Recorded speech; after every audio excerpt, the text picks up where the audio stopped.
Bonjour à tous chers amis Airsofters, alors aujourd'hui on se retrouve dans une vidéo un petit peu spéciale car je vais sans doute vous présenter un custom unique au monde. C'est difficile à croire quand ça concerne une AK-74, réplique qu'on voit beaucoup trop dans le quotidien. Mais pourtant j'en ai quand même acheté une, la AK-74U à crosse rabattable, pour avoir une réplique un peu plus maniable que ma grosse perche de G3. Oh putain, non mais c'est pas vrai que vous faites chier, oh putain. Oh merde. Oh mais qu'est-ce que j'ai fait au bon Dieu. Ça ne serait pas arrivé avec une crosse repliable, Mais Dieu merci, ma AK-74 Saima m'a porté secours.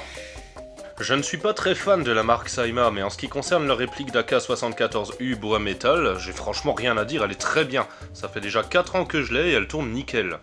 Mais à force de l'utiliser et de se payer quelques gamelles avec, j'ai des pièces qui ont pété. Et forcément, pour trouver les pièces détachées, c'est dans le cul d'avance. Bienvenue du côté obscur de l'airsoft. Je suis peut-être un peu mauvaise langue, car ayant pété l'espèce d'entonnoir du cache-flamme, j'en ai vu quelques-uns à vendre, mais encore faudrait-il savoir si ces cache-flammes de rechange s'adaptent sur mon modèle d'AK-74 Saima, parce que bien entendu, personne ne juge utile de préciser sur quel modèle ça peut s'adapter, bordel de merde. Excusez-moi d'être grossier, mais l'airsoft et les pièces détachées, c'est vraiment le truc qui me gonfle le plus, quoi. J'hésite à faire une vidéo sur le sujet un de ces jours. Sur ma AK-74, j'ai également pété la crosse repliable directement aux charnières du corps de la réplique en elle-même, et là, bien entendu, dans le cul, la pièce de rechange. Alors que me restait-il au final d'une AK-74 castrée, sans aucune originalité et totalement indifférente? Eh bien j'ai le plaisir de vous présenter un custom sans doute unique au monde qui change radicalement de toutes les répliques Airsoft que vous avez vues jusque-là. Les adorateurs de Kalachnikov vont me haïr.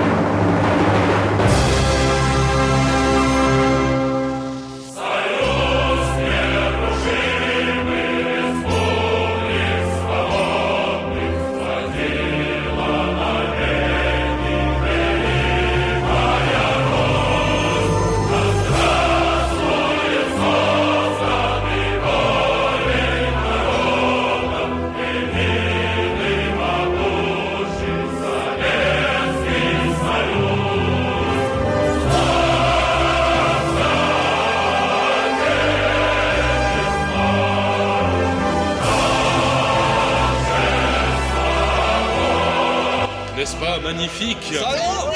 C'est enculé! Qu'est-ce que t'as fait? C'est quoi ça? Salaud! J'étais sûr que certains allaient réagir ainsi.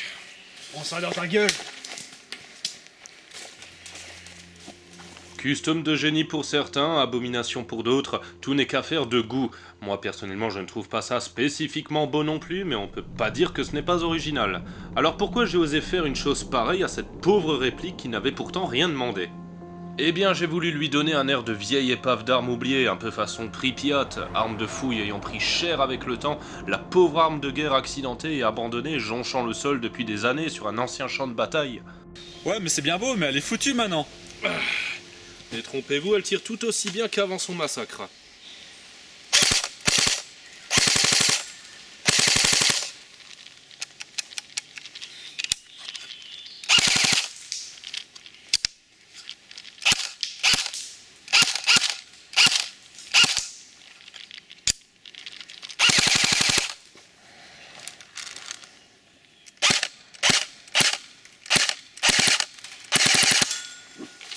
Alors, convaincu?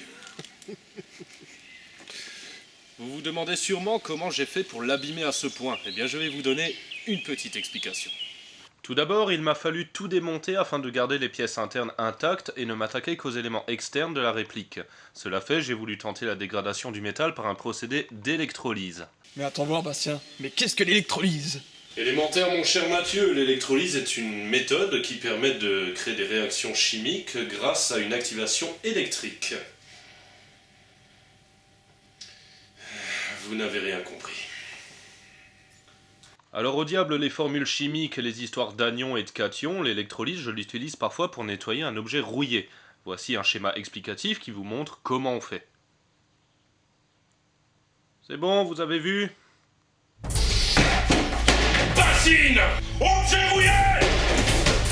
Eau déminéralisée!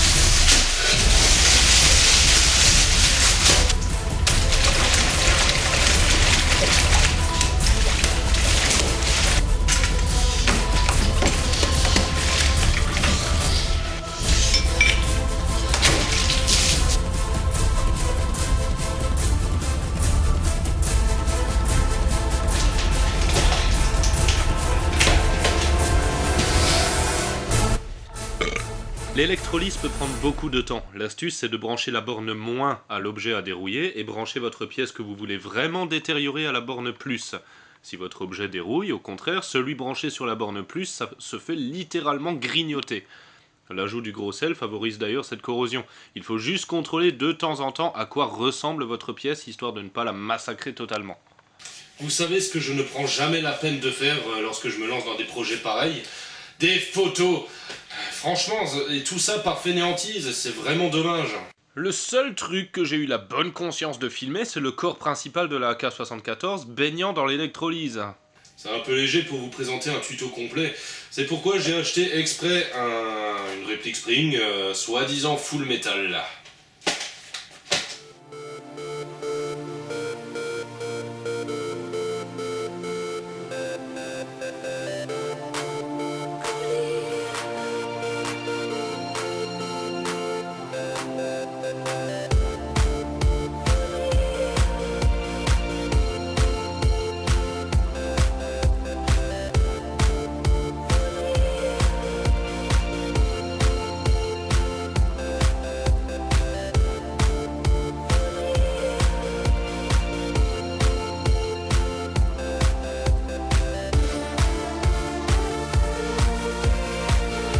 Oui bah c'est de la merde, on va pas y passer des plombes.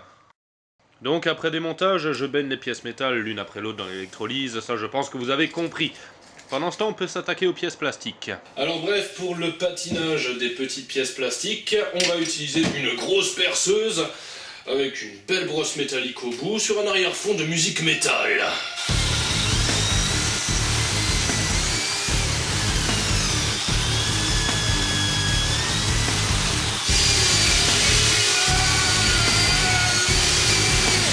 Une fois cette opération faite, on va pouvoir continuer par un petit fignolage fin et léger qu'on réalisera à l'aide d'un Dremel. Alors ce coffret, je l'ai acheté en grande surface et je dois dire qu'avec toutes les têtes différentes dont possède ce coffret, on peut vraiment faire tout ce qu'on veut et faire parler nos créations les plus folles.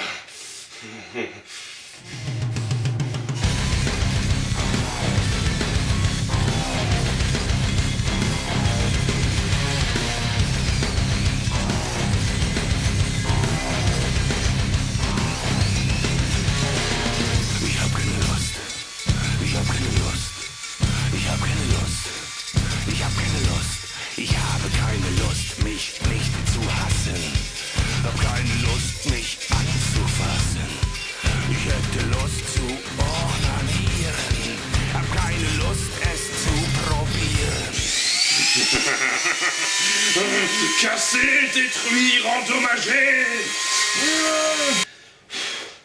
Bon bah je sais pas ce que vous en pensez, mais moi personnellement je suis plutôt fier de mon petit massacre. Suffit de voir la différence, c'est assez flagrant. Bien, voyons voir où en est notre électrolyse.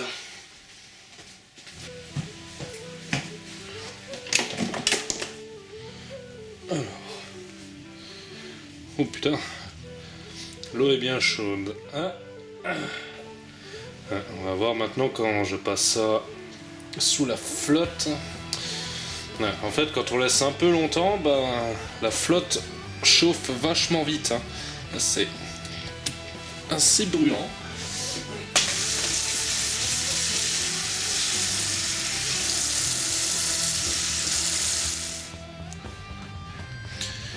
Alors ouais, on a un très bel effet, franchement, je suis vraiment pas déçu. C'est bien creusé, bien pourri. Franchement, ouais, l'effet est plutôt pas mal. Une fois peint avec les bonnes couleurs, ça va être encore plus fun. Mais par contre, je crois que je l'ai vraiment plongé un peu trop dans l'électrolyse parce que là, c'est vraiment coupant. Et ouais, j'espère que ça va encore pouvoir s'adapter. Parce que ouais, c'est ça aussi. Si vous laissez baigner trop longtemps, certes, ce sera plus défoncé, plus rouillé, ce sera plus sympa, mais par contre on risque quand même de fragiliser un peu les pièces, mais bon ça j'y reviendrai plus tard. Donc ouais, on verra, je vais une fois le peindre, on va rassembler tout ce bordel et on va voir ce que ça donne.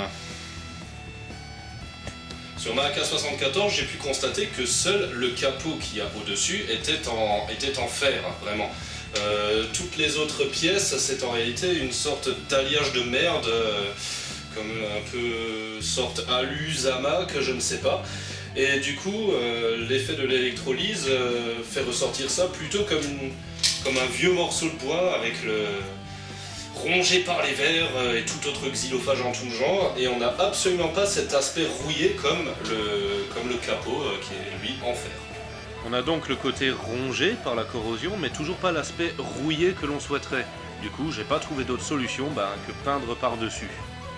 Peinture à maquette, alors j'utilise de la peinture type métallisée, argentée. J'utilise du brun clair, du brun foncé, de la peinture noire, de la peinture effet rouillé, du gris et encore de la peinture argentée. Et une bière.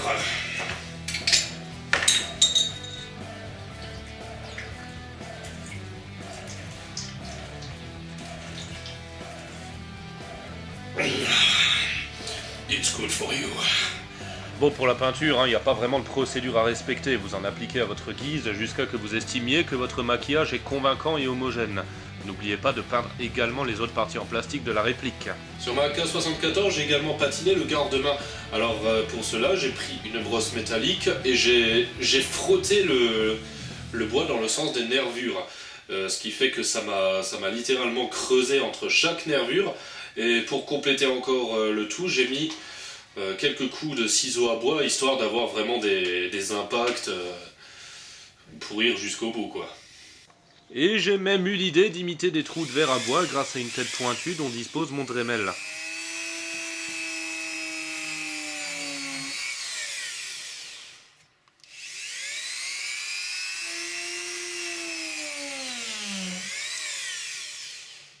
C'est pas ce qui apporte le plus de réalisme, mais en tout cas, c'est un petit détail sympa lorsqu'on regarde vraiment de près. Bien, je crois qu'on a fait tout ce qu'il fallait concernant notre valeureux IKPA Cal 45, j'adore ce nom, c'est très inventif, donc on va enfin pouvoir remonter tout l'ensemble.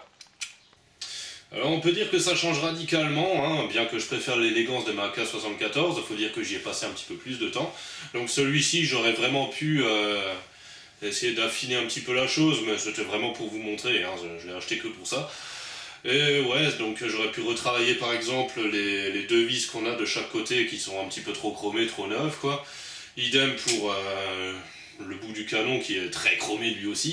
C'est vrai, c'est des petits détails que j'aurais pu continuer, mais bon, pour la démonstration, je pense que ça suffit.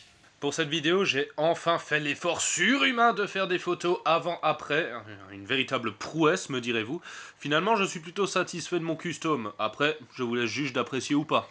Cependant, le petit inconvénient d'un tel custom, c'est suivant l'électrolyse, combien de temps vous avez fait baigner vos pièces à l'intérieur, eh bien ça a parfois tendance à fragiliser certains éléments.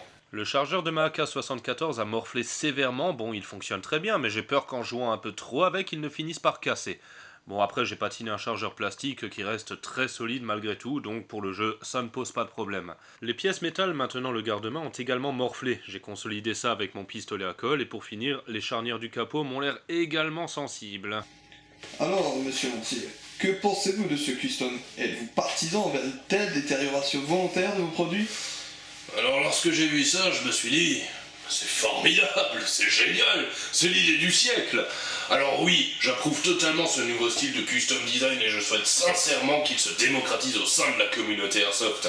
Car autant je me fous totalement du custom en lui-même, mais quand je vois qu'il fragilise des éléments sur la réplique envisageant de futures casses, mais c'est grandiose.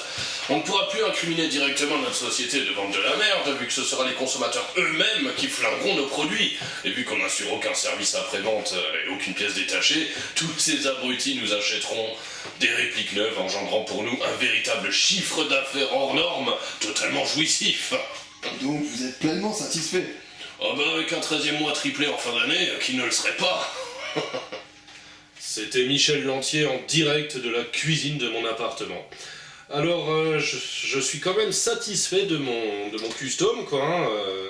On a là vraiment une bonne vieille épave, une arme bien fracassée, bien pourrie, bien rétro. Alors, maintenant, une petite devinette. Comment on appelle cette partie-là sur une arme rétro comme celle-ci? Un rétroviseur.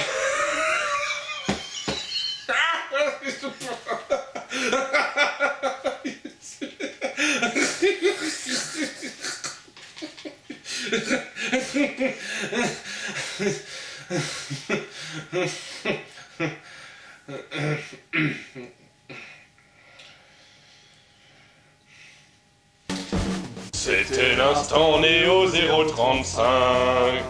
Ouh, je sens qu'il a pas aimé. Ça sent la vengeance dans une de ses futures vidéos. Affaire à suivre. Alors en ce qui concerne cette vidéo-là, eh bien elle est terminée. J'espère qu'elle vous aura plu, hein, qu'elle vous aura donné des idées de custom, mais attention au foirage. Hein. Je vous dis à la prochaine dans une nouvelle vidéo dans laquelle nous retournerons en pleine Première Guerre mondiale.